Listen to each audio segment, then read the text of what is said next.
Hello, YouTube. This is Compound Fracture's Livestream Chatterbox episode for today. And boy, oh boy, today do we have a good one for you. Because you see, the Supreme Court has ruled on the latest Trump challenge. This latest Trump challenge was done with a little bit more effort than previous Trump challenges. But nonetheless, the Supreme Court has thrown it out in a brief order saying, Texas, which filed the case, as I'm sure you all know, and I don't want to spend too much time on what the case is because it's been all over the news recently, but Texas has not demonstrated a judicially cognizable interest in the manner in which another state conducts its elections. That was pretty well the entirety of the statement. It was another short little statement. There was a little bit of a qualifier they added to it that they said if Texas had filed it a little bit differently, they would have heard it, which opens the door for them, you see.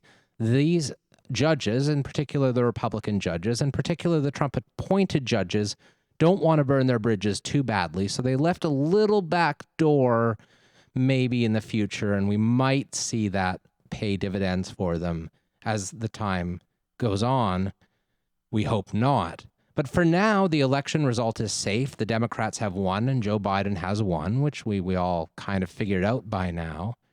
But let's look at what this case actually was. So I'm going to go to Breitbart for this because the mainstream liberal media hasn't really covered it too much except to say that it's ridiculous.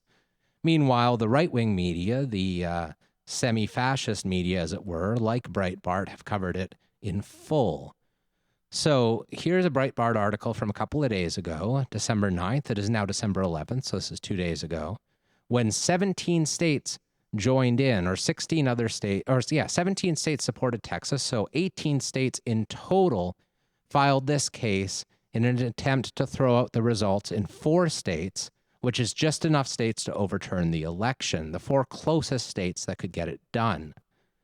So the big news here is that 18 states, 18 attorney generals in Republican states all signed on to this case. That is almost a plurality of opinion. That is a lot of states to line up for bullshit, for this bullshit court case. So moving down along this here thing, we have tweets about 17 states filing the brief. Texas initially filed the lawsuit arguing that battleground states violated the Electors Clause of the Constitution. And this is important because we've seen a rise in what they call originalism among judges.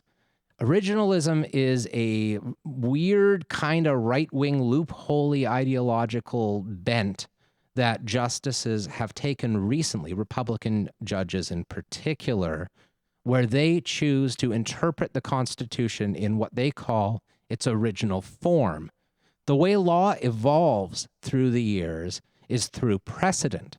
So every time a court case happens and every time a ruling is issued, that sets a precedent for future cases. And it builds up a much larger set of interpretations for the laws than simply the letter of the law as it's written. Originalism suggests that we should throw all of that out and interpret the laws as they were originally written. In this case, it says that we should respect essentially the founding fathers, like way back hundreds of years ago, what they originally wrote to be the process for something like an election, rather than newer challenges that have allowed for more flexibility for the states. So there is a bit of a loophole that's opened up here where these things can theoretically be challenged, even though precedent would seem to suggest they cannot be, which is probably part of the reason we've seen all of these Republican attorney generals sign on to this case, even though precedent seems to indicate that it is an utterly useless way to challenge the election law. So we'll go back a little bit farther here. Here's another Breitbart article from a few days earlier before the other states had signed on, and this has a little bit more information. Now, I encourage you, if you feel like reading long documents, to check this out, because it's a very detailed argument. It's 92 pages of briefs, and I don't know, you might not have the patience to go through this. I have not gone through it in fine detail, though I have skimmed my way through, and just to sort of see what they're up to. But let's move away from Breitbart for a second and go to CNN instead, because what we want to talk about, what we're really concerned with, is what this means for the future of American politics and what this means for the future of the Republican Party in particular, because that right now is what's hanging in the balance. What is the Republican Party to be? Is it to be a conservative party, as it has been for the last 50 years or so, or is it to be something else and something new?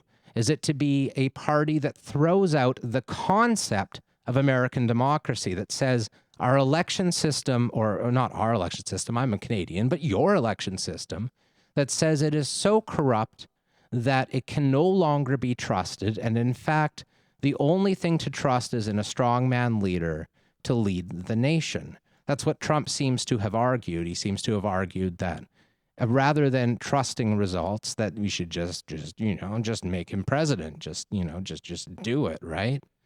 So let's click on this little video here where a GOP congressman talks about the issue. Come on.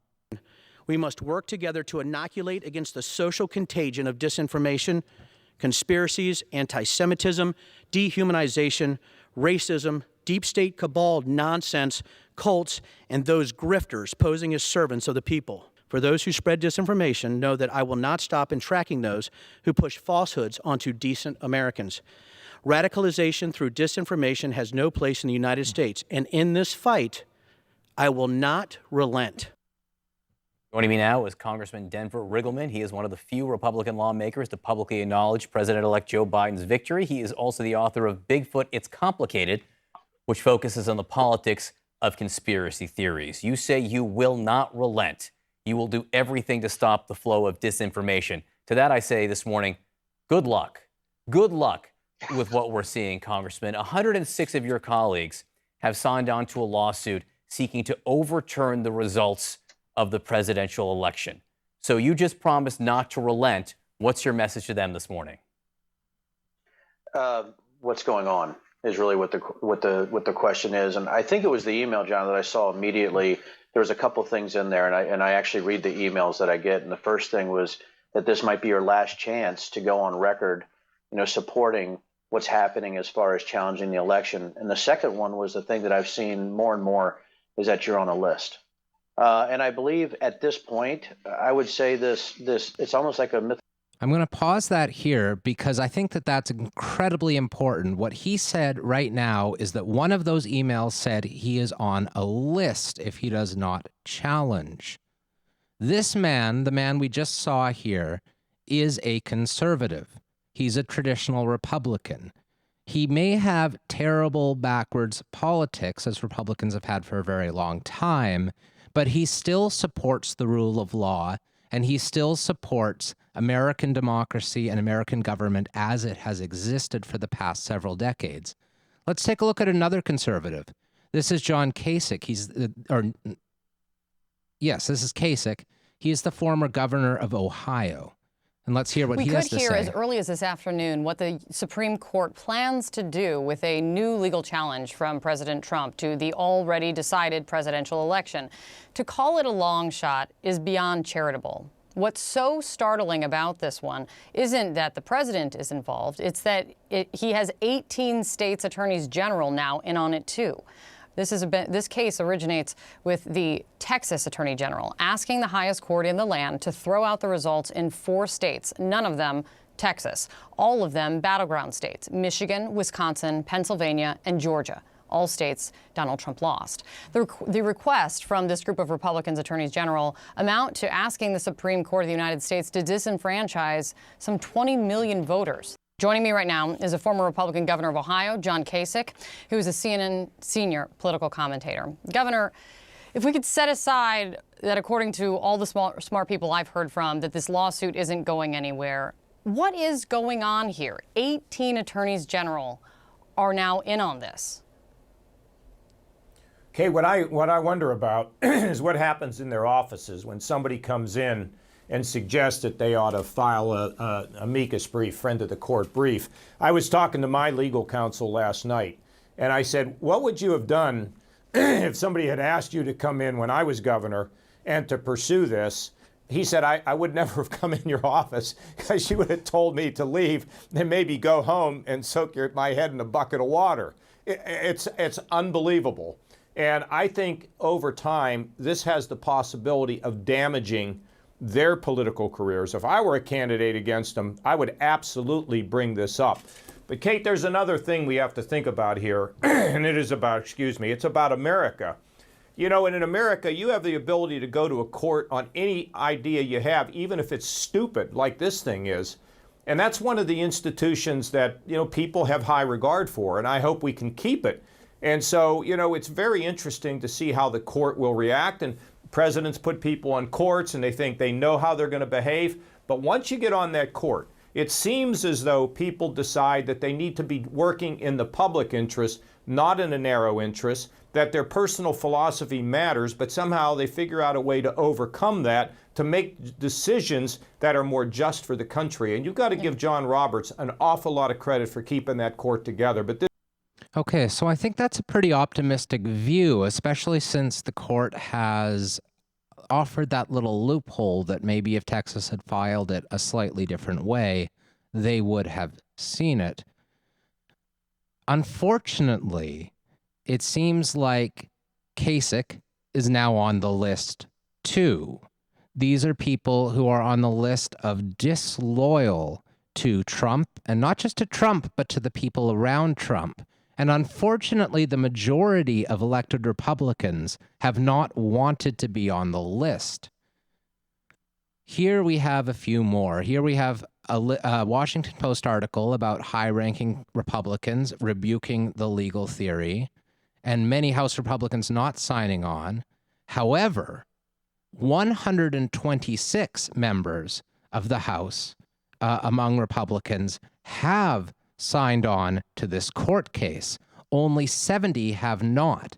That means that close to 2/3 of the Republican House have signed on to this court case that you're hearing these conservative Republicans say is absolute bullshit.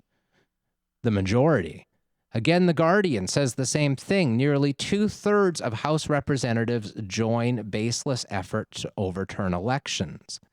Now, I think it's not a surprise at all that we're seeing these lists come out. We're seeing people having picked their side, and we're seeing which side they picked publicized and made a point of record.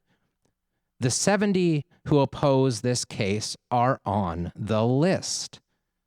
And the Republican Party is beginning to split. It's beginning to split between traditional conservatism, which has always been the heart of the party, and a new thing that is very, very different. Here's another article. This one's from Canada. It says hundreds of GOP members, so they're counting these state officials as well as the members of the House that have signed on to join this lawsuit. Hundreds of Republicans. These sides have been chosen, and the conservative Republicans, the ones who are being honest about this, are clearly in a minority. So let's go down to President Trump here. This is Trump's Twitter, and we see the public statements that are being made in the form of this election ad, essentially. America deserved an honest election. This is what they got. Suitcases of ballots added in secret in Georgia. Dead people voting in Wisconsin. A money for vote scheme in Nevada. Poll watchers denied access in Pennsylvania. Faulty ballot drop boxes, and clerks facing felony charges in Michigan. The evidence is overwhelming. Call your legislators. Demand they fight for honest elections. Again, that last part is so telling. It's telling the Republican base, the Trump base, to call the legislators that are on the list and demand that they support the overturning of these election results. It's presenting it as a cut and dry case. We've seen it presented as a cut and dry case the entire way, that Trump obviously won, that the election was obviously rigged. And now the Trump team and the new Republicans, we might call them, are essentially trying to call for the heads of the old Republicans. They're trying to rally the base against the conservative elements that remain in the party. Let's go down a little farther down Trump's Twitter here. We see these news stories that he's linking to. Now, it wasn't that long ago, before the election, that Trump would often post Fox News stories. But he stopped posting Fox News stories at this point because many people at Fox remain on the conservative side of the party. Fox is split. Tucker Carlson, for instance, and I've talked about him before, he is not a conservative. Tucker Carlson is, you could call him a proto-fascist. You could just call him a fascist. You could call him something, but he's certainly not a traditional conservative, that's for sure. So Trump is now linking to other news outlets, and in particular Newsmax and the One American News Network.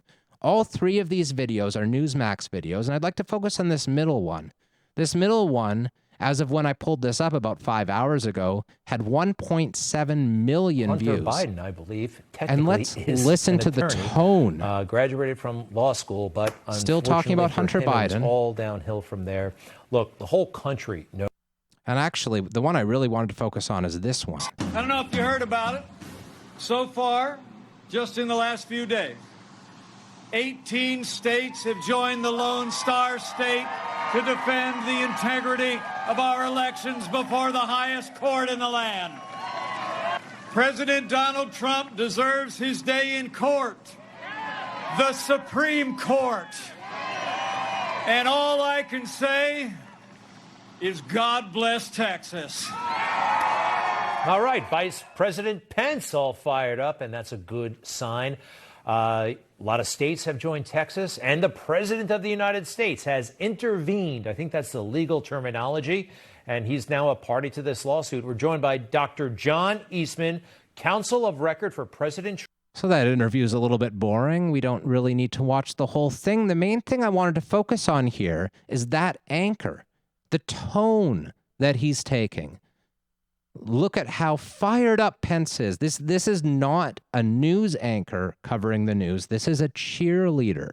This is somebody who is part, and again, Fox has cheerleaders. They have commentators who cheerlead. They also have news anchors. But this station, Newsmax, all they have is cheerleaders. They make no attempt to be a news source. They make no attempt to be part of the traditional media of the country. All they are is a propaganda wing for Trumpism and for the people around Trump and for Trump himself. It's naked, open propaganda. It's naked cheerleading. And that is what we call the fascist media. That is a new source of media.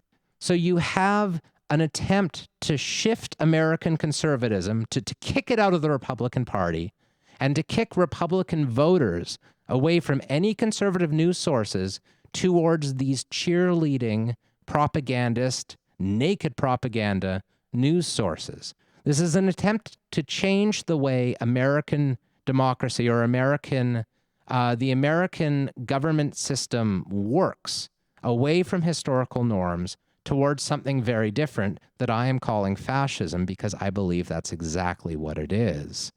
They've stopped trying to win the election at this point. Let's be real. They know they've lost. What they want to do now is win the Republican Party for future elections. They want to make it so that it's impossible for any future candidates, be they presidential candidates or state candidates or congressional candidates, to adopt a conservative set of principles. They want everybody to be a part of this new fascist wing, and they want to turn the good old GOP into an open fascist mass party in American politics, so that 4 years from now, or maybe 8 years from now, but probably 4 years from now, they will have a campaign that is significantly to the right of where Trump's campaign was 4 years ago.